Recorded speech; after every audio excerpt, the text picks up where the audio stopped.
Hello friends, आज हम करेंगे physical setup of North America. तो North America third largest continent in the world.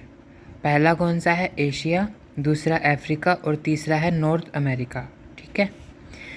1492 में कोलंबस ने इसकी खोज की थी। यूरोपीय था, यूरोपीय भूगोलवेत्ता था। खोज तो इसको भारत की करनी थी, लेकिन ये उत्तरी अमेरिका के तट पर पहुंच गया था। अब इस कॉन्टिनेंट को अमेरिका नाम किसने दिया था? तो अमेरिगो ने दूसरी बार खोज की थी, मतलब इसकी यात्रा की थी। अमेरिगो नाम का कोई व्यक्ति था, तो उसके नाम पर अमेरिका नाम पड़ा था ये। ठीक है। लगभग 1507 ईस्वी की बात है, 16वीं शताब्दी की।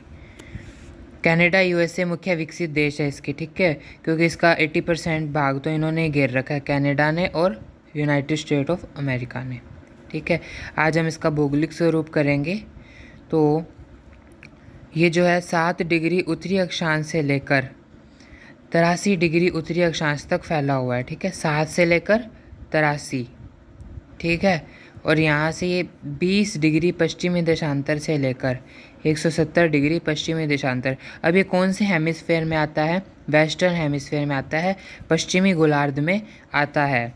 जैसे ये पृथ्वी है, तो पृथ्वी के बीच में से ग्रीनविच रेखा गुजरती है, जिसको ईस्टर्न में और वेस्टर्न में 2 गोलार्धों में बांटती है। तो ये वेस्टर्न में आता है, कुछ इस साइड में आता है, नॉर्थ अमेरिका। ठीक है। दूसरी तरफ हम भूमध्य रेखा की बात करें तो भूमध्य रेखा भी इस तरह से जाता है जी। ठीक है, 0 डिग्री भूमध्य रेखा,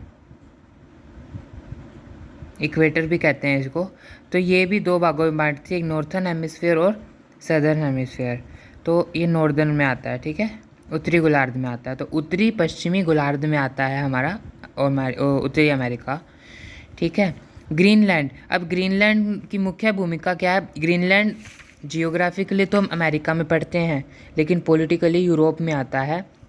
यूरोप में डेनमार्क एक कंट्री है, ये उसका ही भाग है। यहाँ पे पॉलिटिकली डेनमार्क का है, लेकिन ये आता जियोग्राफिकली इसको हम ग्रीनलैंड में ही पढ़ते हैं हमेशा। ठीक है। तो इसका क्षेत्रफल एरिया कितना है उत्तरी अमेरिका का? ये है 2,42,49,000 किलोमीटर। Sorry, 2,42,49,000 kilometre. ठीक है। विश्व का 16.4% भाग है। ठीक है। इसके पूर्व में तो लैब्राडोर सागर है और अटलांटिक महासागर है, और पश्चिम में प्रशांत महासागर है। ठीक है। ये एशिया से उत्तरी अमेरिका कहाँ से अलग होता है? बेरिंग जलडमरू। अब जलडमरू स्ट्रेट को कहते हैं, हिंदी का नाम थोड़ा अटपटा सा है। स्ट्रेट क्या होता है? जो 2 लैंड बॉडीज़ को अलग करता है और वाटर बॉडीज़ को मिलाता है। मतलब समुद्रों को तो मिलाता है, और ये जो सरफेस होता है उसको अलग करता है। तो उसको हम क्या कहते हैं? स्ट्रेट कहते हैं। तो बेरिंग स्ट्रेट से एशिया से अलग होता है उत्तरी अमेरिका। ठीक है। और एशिया से उत्तरी अमेरिका की दूरी लगभग सिर्फ 96 किलोमीटर है। मतलब 96 किलोमीटर में महासागर है। उसके बाद एशिया पार करते ही हम उत्तरी अमेरिका में एंटर कर जाते हैं। और वो कौन सा स्टेट होता है उत्तरी अमेरिका का स्टेट या फिर रीजन? तो वो अलास्का रीजन होता है। ठीक है, अलास्का। तो ये हमारा उत्तरी अमेरिका था। उसके बाद क्या है? उत्तरी अमेरिका के लगभग नीचे से, मतलब ये यहाँ से ये जाती है कर्क रेखा, ट्रॉपिक ऑफ कैंसर, 23.5 डिग्री पर। ठीक है। और ऊपर से आर्कटिक वृत्त जाता है 66.5 डिग्री पर, आर्कटिक वृत्त। ठीक है। और ये दक्षिण अमेरिका से उत्तरी अमेरिका कहाँ से अलग होता है? पनामा स्ट्रेट से अलग होता है। यहाँ पे पनामा नहर है, हमने पढ़ी थी पिछली क्लासेस में। तो पनामा नहर से अलग होता है ये दक्षिण अमेरिका से। सबसे बड़ा रीजन है कनाडा उत्तरी अमेरिका का, और सबसे छोटा है सेंट क्रिस्टन नेविस। सेंट क्रिस्टन नेविस वो कुछ इधर है, ये छोटे छोटे द्वीप समूह दिख रहे हैं ना, वो यहाँ पे है। ठीक है। यहाँ पे कैरेबियन सागर है, ये इतनी इतनी जगह जो है कैरेबियन सागर है। ये गुल्फ ऑफ मैक्सिको है, ये गुल्फ ऑफ हडसन है। ठीक है, ये सब इम्पोर्टेंट्स है। ठीक है। और यहाँ कहीं पे है ना 5 झीलें हैं, 5 लेक्स है बड़ी बड़ी, जो विश्व की सबसे बड़ी मीठे पानी की झीलें है। लार्जेस्ट सुपीरियर लेक जो है यहाँ पर ही है, superior first largest fresh water lake है इन द वर्ल्ड।